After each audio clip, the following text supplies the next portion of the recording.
محمد نیاز احمد صاحب نے ایک سوال لکھا، لکھتے ہیں مفتی صاحب کہ حضرت ورقہ بن نوفل کی نبی علیہ السلام سے کوئی ملاقات ثابت ہے اور بعض روایات میں ان کے ایمان اور تصدیق پر رسالت کا بھی ذکر ہے، تو میرا سوال یہ ہے کیا ان کو بھی صحابیت کا شرف حاصل ہوا یا نہیں؟ بسم اللہ الرحمن الرحیم۔ الجواب بعون الملک الوہاب، اللہم ہدایت الحق والصواب۔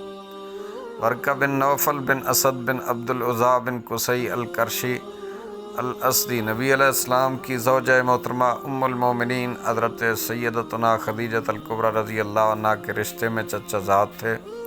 حضرت ورقہ بن نوفل ایمان لائے تھے یا نہیں، آیا وہ صحابی ہیں یا نہیں، اس کے بارے میں متعدد اقوال ہیں۔ علماء کے ایک گروہ کا یہ کہنا ہے کہ حضرت ورقہ زید بن عمر بن نفیل کی طرح دین حنیف اور ملت ابراہیمی کے پیروکار تھے۔ بعض نے یہ کہا کہ آپ نے نصرانیت اختیار کر لیا تھا، اور وہ صحیح بخاری کی اس حدیث سے استدلال کرتے ہیں جس میں ابتداء وحی کے احوال بیان کیے گئے۔ جب حضرت خدیجہ رضی اللہ عنہ رسول اللہ صلی اللہ علیہ وسلم کو ورقہ بن نوفل کے پاس لے گئیں، اس میں یہ تصریح ہے کہ انہوں نے زمانہ جاہلیت میں بت پرستی سے متنفر ہو کر نصرانیت اختیار کی تھی۔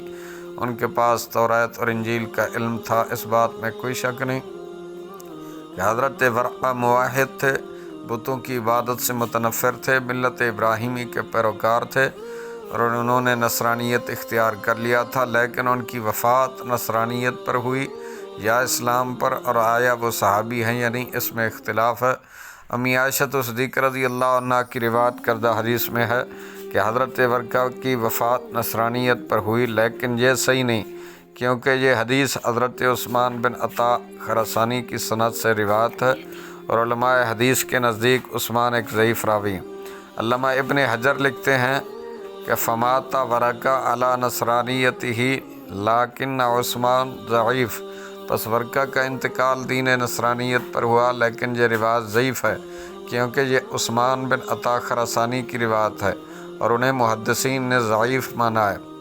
اس لیے یہ بات ثابت ہو گئی کہ ان کی وفات اسلام پر ہی ہوئی۔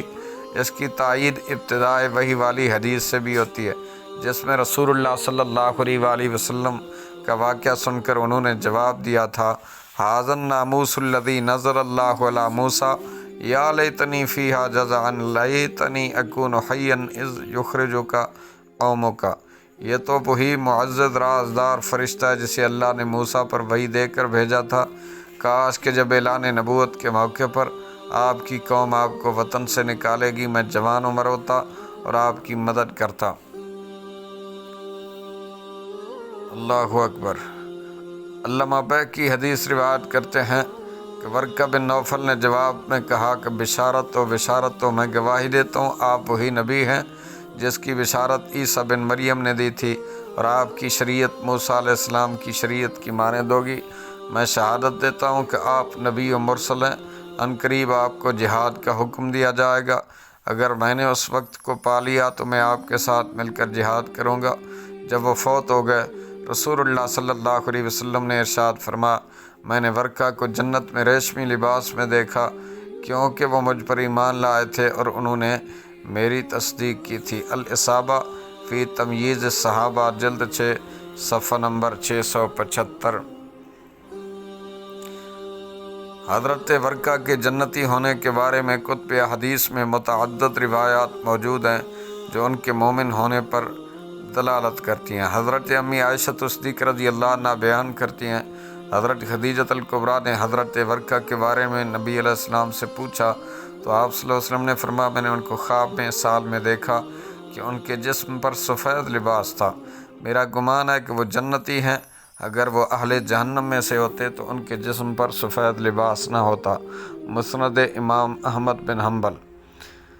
اللہ اکبر۔ اور حضرت امام ابو یعلا روایت کرتے ہیں، ان جابر بن عبداللہ سئل عن ورقہ بن نوفل قال ابصرت فی بطنان الجنہ علیہ سندس۔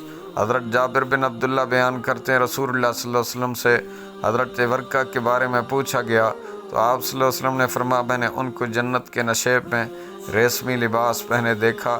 مسند ابو یعلا۔